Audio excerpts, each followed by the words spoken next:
إلهي إلهي إلهي وخلاقي إلهي إلهي إلهي وخلاقي. بسم الله الرحمن الرحيم. الحمد لله رب العالمين والعاقبة للمتقين ولا عدوان إلا على الظالمين والصلاة والسلام على رسولنا محمد وعلى آله وصحبه أجمعين. قال الله تبارك وتعالى في القرآن الكريم بعد أعوذ بالله من الشيطان الرجيم بسم الله الرحمن الرحيم لله ما في السماوات والأرض إن الله هو الغني الحميد صدق الله العظيم. Falëndërimi dhe lavdërimi i takon Allahu xhaleshanuhu, atë e falenderojmë, prej tij falë dhe ndihmë kërkojmë. Salata dhe selame këtë ditë të bekuar të xumas i dërgojmë Muhammed Mustafa sallallahu alaihi wasallam, familjes së tij, shokëve të tij dhe të gjithë atyre që e pasuan dhe pasojnë rrugën e Muhamedit alayhi salam deri në ditën e gjykimit. Të respektuar vëllezër besimtar, ne do të vazhdojmë edhe sot këtë ditë të bekuar të xumas me shpjegimin e emrave të bukur të Allahu xhaleshanuhu, e që sot do të ndalemi tek emri i bukur i Allahu xhaleshanuhu El Gani. Emri i bukur i Allahu xhaleshanuhu El Gani e ka kuptimin i pasuri, ai i cili nuk ka nevojë për asgjë në qenjen e tij, as në cilësinë e tij, as në veprimet e tij. Allahu Dhul Jalal është i pasur me qenjen e vet. Allahu Dhul Jalal i takon pasuria e plot në gjitha aspektet dhe këndvështrimet për shkak për shoqërisë së tij dhe për shkak për shoqërisë së cilësive të tij. Allahu Dhul Jalal nuk i shfaqet ndonjë mangësi në asnjë aspekt dhe nuk mund të jetë vetëm se i pasuri, nga se pasuria e tij është nga domosdoshmëria e qenjes së vet, siç i takon një krijuesi siç është Allahu Dhul Jalal. Në surën Muhammed, ajeti 38, Allahu Dhul Jalal thot: Wallahu al-Ganiyyu wa antumul fuqara. Vërtet Allahu është më i pasuri dhe ju jeni të varfër. Nëpërmjet këtij ajeti kuranor, Allahu Dhul Jalal ai ban me dije se Allahu Dhul Jalal ka pasuri dhe nuk ka nevojë për mëshirën, për kujdesin e dikujt tjetër, kurse ne si krijesa, si njerëz, kemi nevojë për mëshirën, për kujdesin e Allahu xhaleshanuhu në çdo çast dhe për gjithçka, sepse të tillë jemi. Allahu Dhul Jalal nuk ka nevojë për kurrë. Allahu xhaleshanuhu është i pavarur nga çdo kush, ndërsa ne si njerëz nuk kemi zotrim për asgjë. Jemi të vartë për gjithçka. Në surën Luqman, ajeti 26, Allahu Dhul Jalal përsëri thot: Lillahi ma fis samawati wal ard, inna Allaha huwal ganiyyul hamid. Të Allahut janë gjithçka që ka në qiell dhe në tokë. Me të vërtetë që Allahu është më i pasuri, i denj për të gjitha lavdrimet. Nëse e shikojmë këtë ajet kuranor, mund të kuptojmë atë se çka e shohim dhe çka nuk e shohim, sepse edhe në shikimet tona na kemi kufizime. Edhe në pamjet tona na kemi kufizime. Po gjithçka që ekziston në qiell, në tokë, janë të Allahu xhaleshanuhu. Ne në jetën e kësaj bote mundohemi ta mbledhim një pasuri të vogël, por i gjithë ajo mbrenda jetës tonë është e përkohshme. Allahu Dhul Jalal është ai i cili është i pasur, i cili nuk ka nevojë për krijesat, ndërsa çdo gjë tjetër është e varfër, e shumë ne si krijesa kemi nevojë për Allahun xhallashanuhu. Në surën Fatir, ajeti 15, Allahu xhallashanuhu thot: Ja ejuhan nasu antumul fuqara ila Allah wallahu al-ghaniyyul hamid. O ju njerëz, ju keni nevojë për Allahun, Allah nuk ka nevojë për ju. Allahu xhallashanuhu është i falendëruar. Shpesh herë ne si krijesa jemi të ligë dhe shpesh herë mendojmë se pa neve s'bëhet kur gjë. Pa neve nuk ekziston xhamia, pa neve nuk ekziston udha, pa neve nuk ekziston shkolla, pa neve nuk thirret ezani, pa neve nuk falet xhumaja. Të ligë jemi, e tregojmë ligësinë tonë. Kretë këto i bëjmë për vetën. Mos mendoj dikush që i ban se ka nevojë Zoti për këto ibadetet tona. Mos mendojmë se Ramazanin e bojmë për Zotin se ka nevojë. Agjerimin e bojmë për Zotin se ka nevojë. Namazin e bojmë për Zotin se ka nevojë. Haxhin e bojmë për Zotin se ka nevojë. Zakatin e bojmë për Zotin se ka nevojë. Jo. Ky koncept është i gabuar. Ne kemi nevojë për këto ibadete. Ne kemi nevojë për agjerimin tonë. Ne kemi nevojë për namazet tona. Ne kemi nevojë që ta falim namazin e xhamaz. Ne kemi nevojë që ta falim namazet ditore. Ne kemi nevojë që ta japim zakatin. Ne kemi nevojë që ta kryjmë haxhin. Allahu dhul Jalal shumë qartë na tregon: Ja yuhan nas antumul fuqara ila Allah. O ju njerëz, ju keni nevojë për Allah. Ju keni nevojë për këto ibadete. Allah xhallashanuhu s'ka nevojë për të gjitha ibadetet që ne i bëjmë.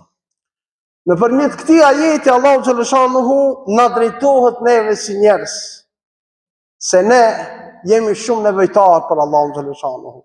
Gjitha lëvizjet tona, gjitha adhurimet tona, gjitha ibadetet tona i bëjmë për ahiretin tonë. Allahu xhallashanuhu është i pasur dhe është i lavdëruar. Do të ndajmë ju rastin e Musës a.s. i cili ishte një nga pejgambert e Allahu xhallashanuhu, i cili ishte i urdhëruar që të largohet nga Egjipti dhe të shkojë në vendin e quajtur Medjen. Me vete s'kishte asgjë. Me vete nuk kishte asgjë, vetëm ato teshat që i kishte të veshta. Unal me një pus, ku i pa disa çoban duke ju dhënë ujë baktive të veta. Ati i pa dy vaza cilët prisnin që të largohen çobant dhe që japin ujë baktive. Mirë po, ati ishte një pus në të cilin nuk mushin të ngrejnë gurin e pusit. Musa a.s. ishte pozicionuar me një qoq që shikonte dhe në atë qast ju ndihmoj dhe u largu përsëri ku ishte duke pushu. Këtë ngjarje, këto vajzat ja treguan Shuaibit a.s. Shuaibi a.s.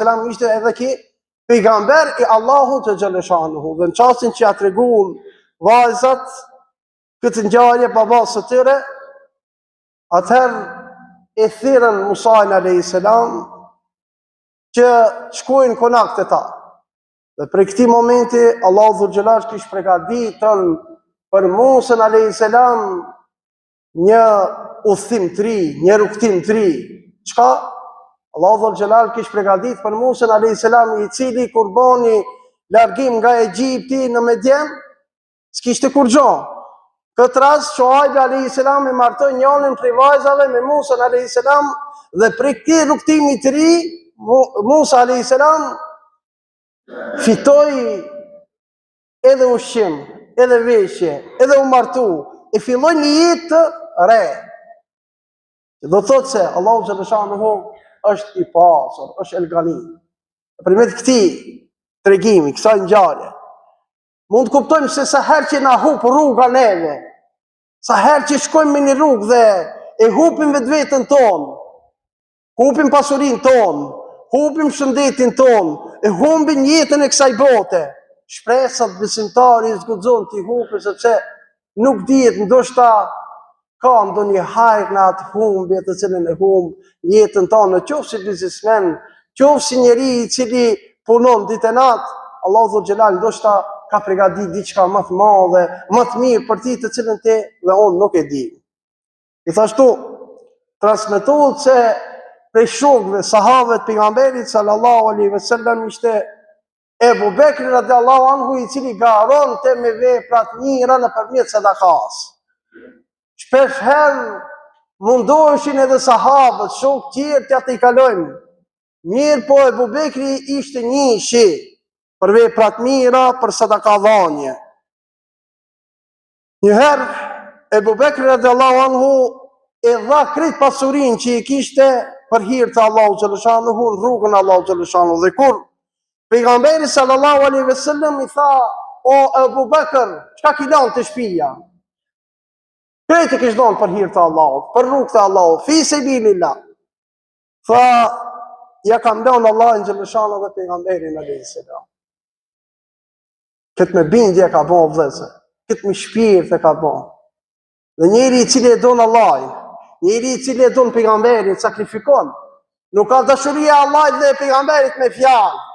Nuk ka dashuria e Allahit dhe pejgamberit vetëm se me fol.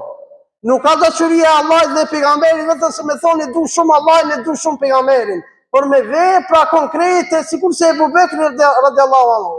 Krejt pasurinë e ka dhënë për hir të Allahut, dhe kur e ka vetë pejgamberi alayhis salam se çka ju lave familjes tonë, e lash Allahin dhe pejgamberin alayhis salam.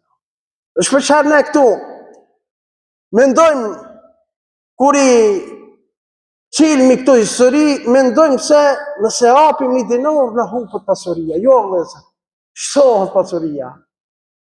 Çata që e hapim, çata e kemi te Zoti.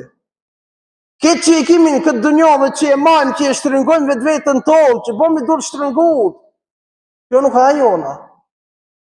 Lumi ai i cili jep për hir të Allahu xhaleshanuhu. Gjithashtu transmetohet që një ditë Bilali radiallahu anhu ndodhi në shoqërinë e pejgamberit sallallahu alaihi wasallam, i cili ishte i urt me pejgamberin sallallahu alaihi wasallam, dhe pejgamberi alaihi salam i tha: "O Bilal, i kam dëgju kërcitjen e këpucëve tua në xhennet." Ju drejtu pejgamberi alaihi salam dhe i tha: "Ja Bilal, apo na tregon se çka ki bën ti që e ki mëni këtë gratë nalt, që këpucët e tua ti dëgjojën në xhennet." Bilal radiallahu anhu ju përgjigj se: "Ja Rasulullah, sa herë që më prishet abdesi, unë shpejtoj dhe marr abdes, nuk ri pa abdes asnjëherë, i fali dy rekate nafile, sa herë që marr abdes. Ama sa herë që marr abdes, i fali dy rekate nafile." Pas pak çaste pejgamberi sallallahu alaihi wasallam ju drejtu një shoku tjetër me emrin Abdurrahman bin Auf. Dhe tha: "Ku ishe deri tash, o Abdurrahman ibn Auf? Ishte një i pasur në Medinë." Tha: "Rasulullah të kallëzu drejt, tha isha ti numëru parat." U drejtu pejgamberi sallallahu alaihi wasallam tha: "Ja Abdurrahman, ti do të jesh nga banorët e xhennetit, por në xhennet do të himsh ka me dur kime hinë xhennet." Pastaj pejgamberi sallallahu alaihi wasallam i shpjegoi se si mundet me hinë kam. Nëse nuk do ka me dur me hinë, a do me hinë kam. Ja shpjegoi pejgamberi sallallahu alaihi wasallam dhe i tha se kemi hinë kam duke i dhënë Allahu xhaleshanuhu huazim. Si i pët Allahu huazim? Po kush ka nevojë, është në shërbim të nevojtarëve, kështu i pët huazim Allahut Dhul Xhelal. Dhe një ditë prej ditëve, kur vjen në Medinë një karavan prej 700 devësh, e cila ishte ngarkuar me mallra të ndryshme, Aisha radiallahu anha, kur e pa këtë Abdurrahmanin, ju drejtu dhe i tha: "E ma men pejgamberi sallallahu alaihi wasallam çka ka thënë." Atëherë Abdurrahmani i mur krejt këtë karavan e blev dhe shpërndall fi sebilillah. Këto ishin sahabët e pejgamberit sallallahu alaihi wasallam, cilët ishin të frymëzuar edhe me emrin Allahu xhaleshanuhu el-Ghani, i pasuri. Allahu xhaleshanuhu është i pasur, vëllezër të ndershëm besimtar. Pasuria e tij është e pakufishme, kurse ne, sado që të kemi, ne pasuritë tona i kemi të përkohshme. Bashkarisht e lutim Allahun xhaleshanuhu me këtë emër të bukur të tij që jemi nga ata të cilët këtë emër e kuptojnë mirë, e shfrytëzojnë mirë, dhe lutim Allahun xhaleshanuhu edhe me emra të tjerë të bukur të Allahut xhaleshanuhu që jemi nga ata të cilët ky emër të thellë zemrat tona, depërtoj thellë në imanin ton, dhe kur depërtojnë në imanin ton, veprat tona më njëherë do të ndryshojnë. إلهي وخلاقي